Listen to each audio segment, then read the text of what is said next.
Good morning everybody.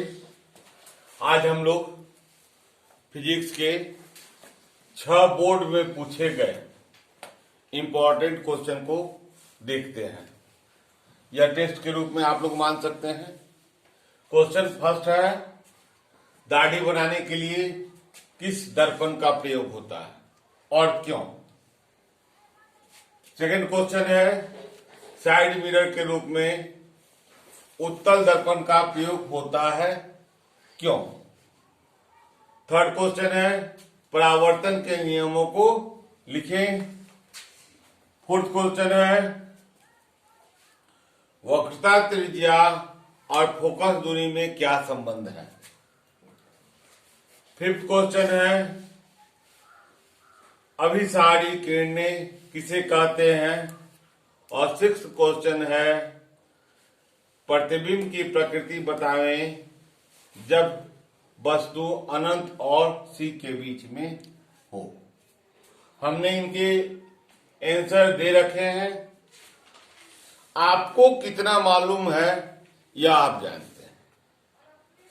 हमें ज्यादा से ज्यादा अपने जेहन में यानी कि दिमाग में रखना होगा, तभी हम परीक्षा को सफलता के साथ परीक्षा में सफलता प्राप्त होगी हमें। तो आइए हम इनका आंसर फिर से बताएं। दाढ़ी बनाने के लिए किस दर्पण का प्रयोग होता है। तो दाढ़ी बनाने के लिए जब दर्पण के सामने आप ले जाएंगे तो थोड़ी सी दाढ़ी बड़ी होनी चाहिए, बड़ी दिखाई देगी तब होगा। तो यह बड़ा फिगर बनता किसमें है, तो अवतल दर्पण में बड़ा और छोटा दोनों तरह के प्रतिबिंब बनते हैं। तो दो शर्त होनी चाहिए आपके कि वह हमें दिखलाई देनी चाहिए। तो इसके लिए हम अवतल दर्पण में P और F के बीच में प्रतिबिंब को वस्तु को रखते हैं तो प्रतिबिंब हमें बड़ा दिखाई देता है, इसलिए यह होगा, इसका आंसर होगा अवतल दर्पण।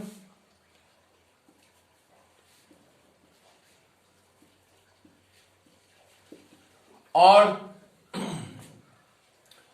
क्यों, क्योंकि इसमें दाढ़ी बनाने के लिए पहला इसका आंसर यह है, इस ढंग से हम लोग लिखेंगे, दाढ़ी बनाने के लिए अवतल दर्पण का प्रयोग करते हैं। पुनः विराम के बाद देंगे क्योंकि इसमें प्रतिबिंब बड़ा बनता है, वस्तु से बड़ा भी बनता है। ठीक है, फिर आएंगे हम लोग साइड मिरर के रूप में उत्तल दर्पण का क्यों प्रयोग होता है। तो अब यहां देख ले, इसको उत्तल दर्पण है तो इसका दृष्टि क्षेत्र काफी ज्यादा होता है।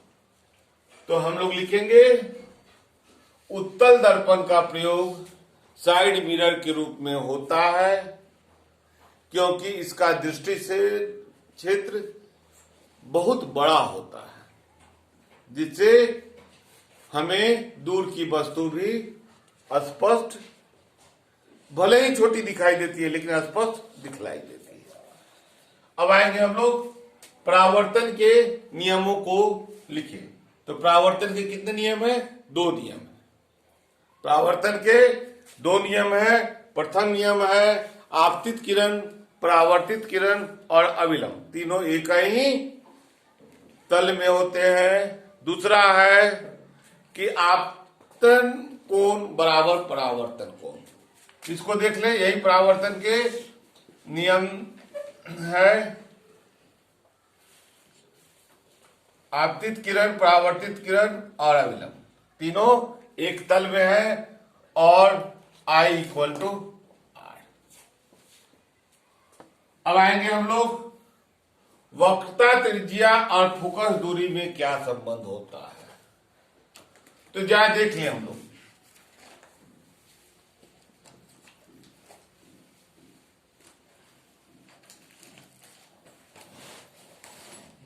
यह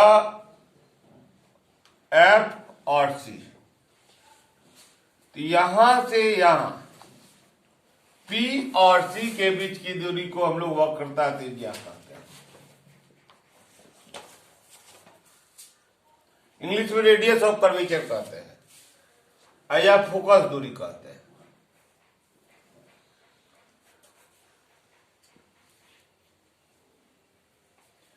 तो फोकस दूरी वक्रता त्रिज्या की आधी होती है। संबंध क्या होगा? फोकस दूरी वक्रता त्रिज्या की आधी होती है। गोलीय दर्पण में फोकस दूरी वक्रता त्रिज्या की आधी होती है। इस संबंध को हम लोग लिख लेंगे और इसको हम लोग लिख देंगे, फोकस दूरी को F से करते हैं, F इक्वल टू R/2। इस संबंध को हम लोगों ने पढ़ रखा है। अब आएंगे अभिसारी किरणें। तो किरणें तीन प्रकार की होती हैं, अपसारी, अभिसारी और समानांतर। तो अभिसारी किरणें जो है अनंत से आते हुए एक बिंदु पर मिलती हुई प्रतीत होती है। ध्यान देंगे हम लोग, अभिसारी किरणें किसे कहते हैं? अनंत से आती हुई किरणें एक बिंदु पर मिलती हुई प्रतीत होती है, उन किरणों को अभिसारी किरणें कहते हैं। आइए अब हम लोग प्रतिबिंब की प्रकृति बताएं जब वस्तु अनंत और C के बीच हो। क्वेश्चन है, प्रतिबिंब की प्रकृति बताएं जब वस्तु, तो जरा हम लोग अनंत और, तो आपके पास दो बात केस आ जाएगा। प्रथम केस अवतल दर्पण और उत्तल दर्पण। तो उत्तल दर्पण में हमेशा छोटा होता है, उत्तल दर्पण में हमेशा छोटा होता है, प्रतिबिंब बनता है। लेकिन अवतल दर्पण की बात आएगी तो अवतल दर्पण में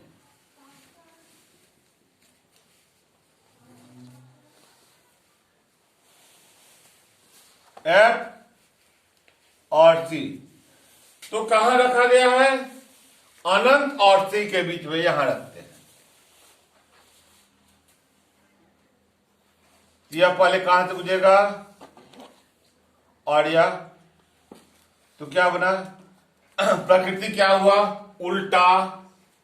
जब उल्टा होगा तो वास्तविक होगा, वास्तविक होगा तो पर्दे पर लिया जा सकता है। ध्यान रखेंगे हम लोग, उल्टा, वास्तविक, इसे पर्दे पर लिया जा सकता है, दर्पण के सामने और वस्तु से छोटा। इस तरह से हमने 6 क्वेश्चन को पढ़ा, खूब अच्छी तरह से समझा। इतना को बनाने के लिए 2 मिनट प्रति क्वेश्चन के हिसाब से 12 मिनट आपको मिलना चाहिए। आप इसी तरह से क्वेश्चन बनाकर स्वयं अपने आप को किसी भी मित्र के सहारे या अपने अभिभावक के सहारे उनको कह करके कि इनमें से क्वेश्चन दे दीजिए, मैं इसको सॉल्व करूंगा, अपने आप को असिस्ट कर सकते हैं। शुभकामनाओं के साथ, शुभाशीष के साथ हम विदा लेते हैं अगले वीडियो की।